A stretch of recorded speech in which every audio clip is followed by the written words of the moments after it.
This is episode 155 of Zen and the Art of Real Estate Investing with my guest, Jered Sturm. Jered is the co-founder and CEO of SNS Capital Group. SNS Capital Group is a private equity investment firm specializing in creating wealth through real estate with a focus on acquiring and operating large apartment communities. That is multifamily. Jered, welcome to the show. Thank you, Jonathan. I appreciate you having me on and giving me the opportunity to share a little bit about my story. Yeah, and the story is really what I like, and I think that's what really connects with other people to help them on the journey. So let's start at the beginning of yours. When was the first time that you remember thinking real estate was going to be something big in your life? Okay. Well, it goes back to high school. So I was not the best academic student, but I was very good. Same here.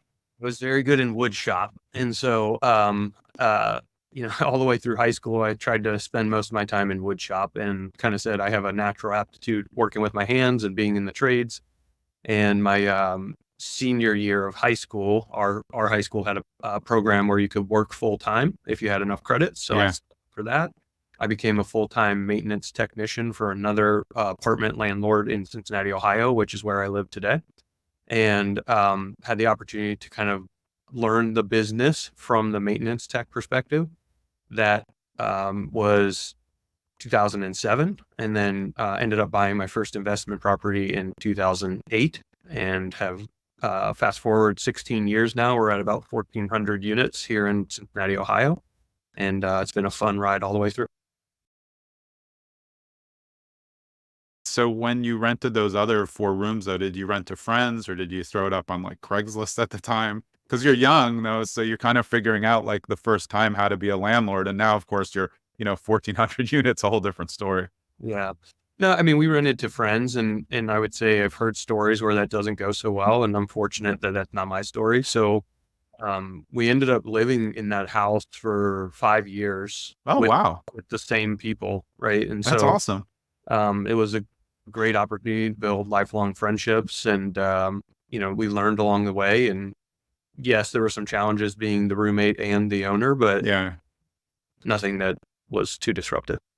Yeah, I think that, since house hacking became so popular, I think that people forget about the single family room hack option with friends. I think it's a great opportunity, especially, in that 18 to 22 range. If you have the finances to get it, don't you want to live with your friends when you're that age? I mean, it sounds Yeah. great.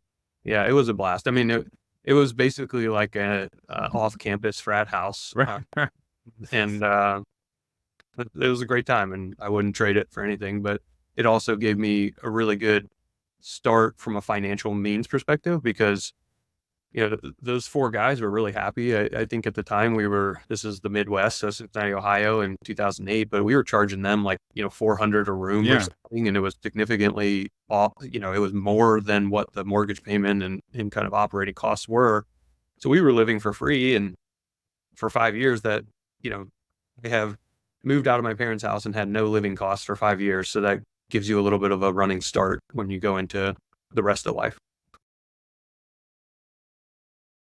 I like the trajectory though of what you did, because you did 8 by cash on your own. Like, you're really betting on yourselves. And then you finally figured out a way like, okay, here's the way to start using leverage to go up. When you went up, was it more units or bigger type of property? How did you get from kind of the subset of what you were doing to kind of going into larger scale apartments? Yeah, I mean, it's a challenge, right? Especially if you're not raising money, which we didn't for the first 8 years. Yeah. So we were just stripping the equity, forcing appreciation, stripping the equity, deploying it into the next one. And you're right. Like, we started in single families, then it would be like some duplexes started coming in, and quad started coming in. And then it's like, you're snowballing. So then you have the means to be able to take down a 10 unit. And a big leap was we bought a $2 million 42 unit, no investors. And to do that, we actually looked at, our financial statement and our balance sheet and said, like, we need some more cash to be able to handle not only the acquisition, but like the reserves and being able to operate this safely. And so what we did was we went out and used that same skill set and just flipped 15 houses in a year really quickly to generate some cash to then buy this apartment. So we're not flippers, but we used the skill set to generate some cash to be able to do it. So to answer your question, yeah, over those first 8 years, we were just methodically kind of getting larger and larger. And it was that 42 unit where we kind of saw like we really enjoy the system process economies of scale of a 42 unit, especially in the renovations, being able to systematize that renovation process really aligned with who we are and how we want to run the business. And so we said, let's go do it in even bigger ones. And around 8 years into business is when we added on the idea and business model of raising money from outside investors to help us be able to do that. You guys maintain the full property management vertically integrated for all parts of the business on these buildings? Correct. Only for the assets that we own. So Right. I'm not interested in doing third-party management. I think property management is, in my opinion, the most important, least profitable, least fun component of real estate investment, but it's essential to the main part of what we're chasing, which is that forced appreciation. So yes, SNS Capital Group hires our management arm, which is SNS Management. Yeah, I think that's smart because that's a really tough business. And when you have 150 units managed by an outside company, they're just not as connected as the owner as much as they want to be. There's definitely a lot of skimming and money lost in that exchange, I think, as well.